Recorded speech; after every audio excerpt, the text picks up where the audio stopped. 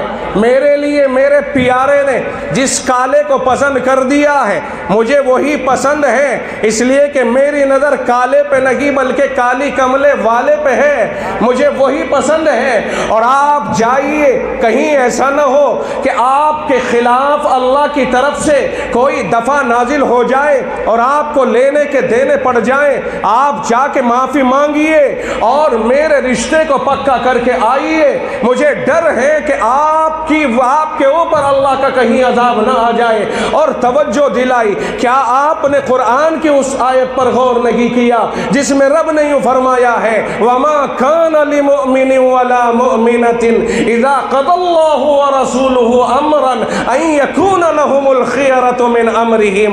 رب کہتا ہے کسی مسلمان مرد کے لیے یا کسی مومنہ عورت کے لیے یہ بات جائز نہیں ہے کہ جب اللہ اور اس کا رسول اس کے بارے میں کوئی فیصلہ کر دے تو وہ اس کو رد کریں، بلکہ انہیں اس پر عمل کرنا ہی ضروری ہے۔ رسول کا فیصلہ، اللہ کا فیصلہ رد نہیں کیا جا سکتا ہے۔ ابو جان قرآن کہہ رہا ہے اور وہ فیصلہ رسول کا فیصلہ ہے، آپ نے جسے رد کیا ہے فوراً جائیے معافی مانگیے اور اس فیصلے کو بحال کیجئے۔ یہ سنتے ہی اس کی سمجھ میں آیا اور دوڑتے ہوئے اللہ کے نبی کی خدمت میں پہنچا۔ وہ پہلے پہنچ چکے تھے، حضرت سعد، اسود ان کا نام ہے، سعد نام ہے، اسود کے نام سے جانے جاتے ہیں چونکہ اسود کے معنی آتے ہیں بہت زیادہ کالا۔ تو بہرحال حضرت سعد کو انہوں نے جا کر کے اللہ کے نبی علیہ السلام نے حضرت سعد نے حضرت اللہ کے نبی کو جا کے شکایت کر دی کہ انہوں نے تو مجھے کھدیڑ دیا۔ اللہ کے نبی نے یہ سن کر کے، اور ابھی آپ بیٹھے ہی تھے اتنے میں وہ واپس پیچھے سے پہنچ گئے کہ اللہ کے رسول مجھ سے غلطی ہو گئی، مجھے سمجھ نہیں کام کیا تھا، میری سمجھ نے کام نہیں کیا تھا، آپ مجھے معاف فرما دیجئے۔ فرمایا اچھا ٹھیک ہے چلیے، آپ نے منظور کر لیا، بہتر ہوا۔ یہ بات طے ہونے کے بعد مجھے بتانا یہ جز تھا اس میں کہ اللہ کے نبی نے پوچھا سعد جاؤ تیرا رشتہ منظور ہو گیا اور اب اپنی بیوی کے لیے نکاح کا انتظام کرو، جوڑے وغیرہ کا انتظام کرو۔ سعد کہنے لگ گئے اللہ کے رسول میں تو غریب آدمی ہوں، میرے پاس تو انتظام ہے نہیں۔ تو یہ خصوصیت ہے اللہ کے نبی علیہ السلام کی، جو آپ نے فرمایا ہے عمل بندے کے لیے، کسی امتی کے لیے وہ جائز نہیں ہوگا۔ اگر کوئی غریب ہے، روٹی کپڑے اور مکان کا انتظام نہیں ہے، تو اس کے لیے شادی کرنے کی بھی اجازت نہیں رکھی گئی ہے جب تک اس کا انتظام نہ ہو جائے۔ بیوی کو لے جا کے کیا کھلائے گا، بیوی کو لے جا کے کیا پہنائے گا، بیوی کو لے جا کے کہاں بٹھائے گا، بیوی کو مہر کہاں سے ادا کرے گا، پھکڑ کے لیے شریعت میں گنجائش نہیں ہے کہ وہ نکاح کرے۔ اگر وہ یہ کہے میں گناہگار ہو جاؤں گا اس لیے کہ خواہش نفس مجھے بھی ہے، تو آقا نے فرمایا روزہ رکھ کر کے اپنی خواہش کو توڑے، لیکن کسی کی بیٹی سے اس بنیاد پر نکاح نہیں کرایا جا سکتا کہ اس کا باپ جہیز دے کر، اس کا باپ تجھے مالدار بنا دے، اس کا باپ تجھے مکان دے دے، اس کا باپ تجھے یہ اور یہ کر دے، اس بنیاد پر تجھے نکاح کی اجازت نہیں دی جا سکتی ہے۔ اپنی مرضی سے کوئی دینا چاہے وہ ایک مسئلہ الگ ہے، لیکن شریعت تو ضابطہ بیان کرتی ہے، رابطہ ایک دوسری چیز ہے۔ ضابطہ تو یہی ہے کہ اسے اجازت نہیں وہ روزے رکھ کر کے اپنی زندگی پوری کرے، محنت مزدوری کر کے مالدار بنے اور پھر لے کر کے بیوی کو آئے، یہ ہے ضابطہ۔ اب عمرو بن وہب کیوں کہہ دیا جاؤ تم اپنے گھر میں جاؤ، اور سعد سے کہا اچھا تیرا انتظام نہیں ہے تو انتظام تیرا ہم کرتے ہیں۔ انتظام کرایا، اسے تھوڑا سا پیسہ دے دیا، جاؤ کپڑے لتے اور ضرورت کا سامان خرید کے لے آؤ۔ تو سوال یہ پیدا ہوا انتظام کون کر رہا ہے؟ جہیز کا انتظام باپ تو نہیں کر رہا ہے نا، بلکہ انتظام تو اپنی بیوی کے لیے شوہر کر رہا ہے۔ آگے بڑھیے، انہیں وہ دے دیا گیا پیسہ، جاؤ بازار میں جا کر کے انتظام کر لو۔ انہوں نے بازار میں خریداری کرنا چاہی، مگر اچانک پیچھے سے آواز لگی کہ لوگوں کفر اسلام پہ دھاوا بول رہا ہے، تمہاری ضرورت ہے کفر کا مقابلہ کرنے کے لیے، آؤ نکل جاؤ، آؤ اللہ کی راہ میں نکل پڑو۔ چنانچہ اس وقت میں عمرو کا جذبہ، سعد کا جذبہ دیکھیے کہ اس میدان سے، اس بازار سے واپس لوٹ گئے جس بازار میں وہ خریداری کرنا چاہتے تھے جو بیوی کی ضرورت کی خریداری تھی، اور لوٹ کر کے اس بازار میں پہنچ گئے جہاں سے مقابلے کے سامان ملتے ہیں۔ اس پیسے سے مقابلے کا سامان لیا، آپ اشارہ سمجھ رہے ہو، اور پھر لوگوں میں اس طرح چھپا کر کے وہاں میدان میں شامل ہو گئے، میدان میں اللہ کے دربار میں قبول ہو گئے، خاک و خون میں لت پر زمین کے اوپر اللہ کے راہ میں قبول ہو گئے، جنگ ختم ہو گئی، تلاش کرایا گیا اپنے شہداء کو، مقتولین کو، تو ایک عجیب و غریب مقتول ملا ہے، کالا کلوٹا۔ اللہ کے نبی علیہ السلام کو خبر ملی، آقا تشریف لے گئے، آقا نے دیکھا تو پہچانا کہ میرے پاس نکاح کی عرضی لے کر کے آیا تھا، میں نے تو اسے نکاح کے سامان کو خریدنے کے لیے بھیجا تھا، مگر یہ تو یہاں پر شہید ہوا پڑا ہے۔ آقا نے اپنے دستے مبارک پر اس کا سر رکھا اور اس کے چہرے پہ ہاتھ پھیر رہے ہیں، مسکرا رہے ہیں۔ اچانک آقا نے تیزی سے اپنی نظر دوسری جانب پھیر لی، اچانک نظر پھیرنا، پہلے مسکرانا پھر نظر پھیرنا، یہ عجیب صحابہ کو لگا۔ صحابہ نے پوچھا یا رسول اللہ آپ مسکرائے بھی ہیں، آپ نے نظر بھی پھیری ہے، کیا وجہ سمجھے؟ کیا آپ اس سے نفرت میں مبتلا ہو گئے ہیں کہ پہلے خوش تھے اور اب اچانک آپ نے چہرہ پھیر لیا تو آپ نفرت میں مبتلا ہو گئے؟ اللہ کے نبی نے فرمایا او میرے پیارو، یہ ایک راز ہے جو میرے سامنے تھا، جب تم پوچھ رہے ہو تو میں بتائے دیتا ہوں، یہ میرے پاس نکاح کا پیغام لے کے آیا تھا، میں نے تجویز کر دیا، میں نے اسے بازار بھیج دیا تھا، مگر یہ یہاں پڑا ہوا ہے، میں یہ دیکھ رہا تھا، مسکرا رہا تھا کہ تیرے مقدر سعد تو کہاں تھا اور کہاں مقبول ہو گیا ہے، تیرا مقصد کدھر تھا اور کدھر آ گیا ہے۔ پھر میں نے دیکھا اچانک آسمانوں سے حوریں اس کی طرف استقبال کے لیے بڑھی چلی آ رہی ہیں، جو جنت میں اس کی بیویاں بنیں گی۔ میں نے استقبال کرنے والی ان بیویوں کو دیکھنا گوارا نہ کیا اور میں نے سعد کی ہونے والی حور بیویوں سے اپنی نگاہوں کو ہٹا لیا۔ یہ تھا وہ منظر، قربان جائیے کہ وہ سعد جس سے عمرو بن وہب ثقفی کی لڑکی کا نکاح طے کیا تھا، رب نے منظور اس کا نکاح حوروں سے کیا تھا۔ اسباب یوں بن گئے کہ یہاں شہادت کا تاج پہنے ہوئے پڑا ہے۔ میرے آقا نے فرمایا اس کا سامان اکٹھا کرو، عمر کے گھر پہنچا دو اور میراث کے طور پر انہیں دیتے ہوئے بتا دو کہ تمہاری بیٹی سے زیادہ خوبصورت بچیوں سے، حوروں سے اللہ نے جنت میں سعد کا نکاح کرا دیا ہے۔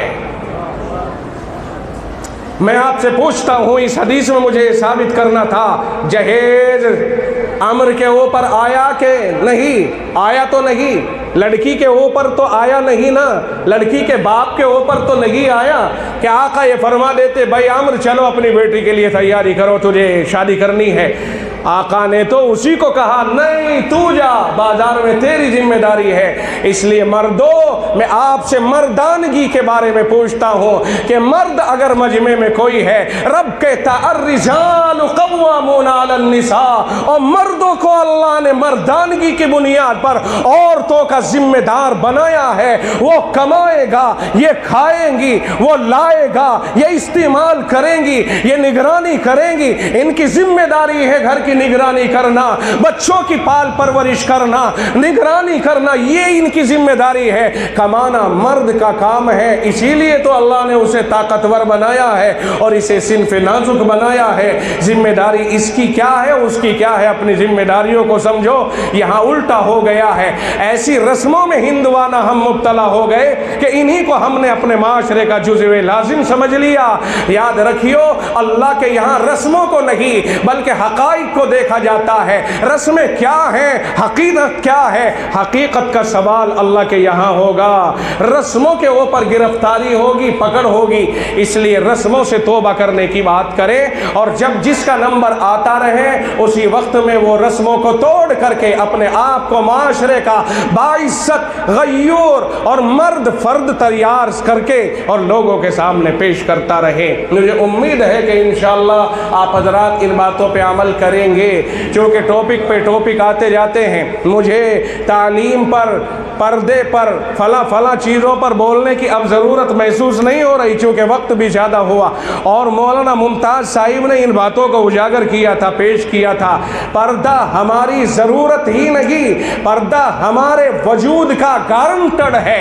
اگر ہم پردہ رکھیں گے، عورتیں پردہ رکھیں گی، اور پردہ تو مردوں کو بھی ہے کہ عورتوں کو تو منہ ڈھکوا دے اور مرد اسے تاکتا رہے، خبردار، رب کہتا ہے نگاہ نیچی رکھ، تجھے اوپر اٹھا کے عورتوں پہ ڈالنے کا اختیار کس نے دیا ہے؟ عورتوں کو پردے میں لانے والوں یہ سمجھو کہ پردہ ہم پر بھی ہے، لیکن ہم پر نگاہوں کا پردہ ہے، عورتوں پر نگاہوں اور کپڑوں کا پردہ ہے۔ دو چیزوں کا پردہ ان پہ زیادہ، ایک چیز کا زیادہ ہے۔ اس لیے ہم بھی پردہ کریں اور عورتیں بھی پردہ کریں، تبھی یہ دنیا محفوظ طریقے پر چلی جائے گی۔ اور یہ جب ہوگا جب ہمیں علم ہوگا، اس لیے علم حاصل کرنے کی کوشش کرتے رہیں۔ جب تک معلومات نہیں ہوگی تو عمل کس چیز پہ کریں گے ہم؟ جاہل آدمی، جاہل کا مطلب اناڑی یعنی نہ جاننے والا، جاہل عربی کا لفظ ہے۔ جاہل اسے کہتے ہیں جو کسی چیز کو جانتا نہ ہو۔ میں ڈرائیونگ نہیں جانتا، میں ڈرائیوری سے جاہل ہوں۔ میں مائک چلانا نہیں جانتا، مائک کے بارے میں جاہل ہوں، یعنی انجان۔ انجان کو جاہل کہتے ہیں۔ تو جب ہم باتوں سے انجان ہوں گے تو عمل کس چیز کے اوپر کریں گے؟ میں ڈرائیونگ سے واقف نہیں ہوں تو گاڑی کیسے لے کر کے جاؤں گا، فلائٹ کیسے چلاؤں گا؟ یہ ساری چیزیں تو جاننے سے تعلق رکھتی ہیں۔ تو شریعت کو جو جانتا ہے وہی تو عمل کر پائے گا، جو جانتا نہیں عمل کیا کرے گا؟ اس لیے پڑھ کر بھی سیکھو شریعت کو، اور معلومات کر کر کے بھی سیکھو۔ علم آگے بڑھو، علم حاصل کرو اور اپنے مقدر کے ستارے بلند کرو۔ مجھے امید ہے کہ ان معروضات کے اوپر عمل کیا جائے گا۔ وآخر دعوانا ان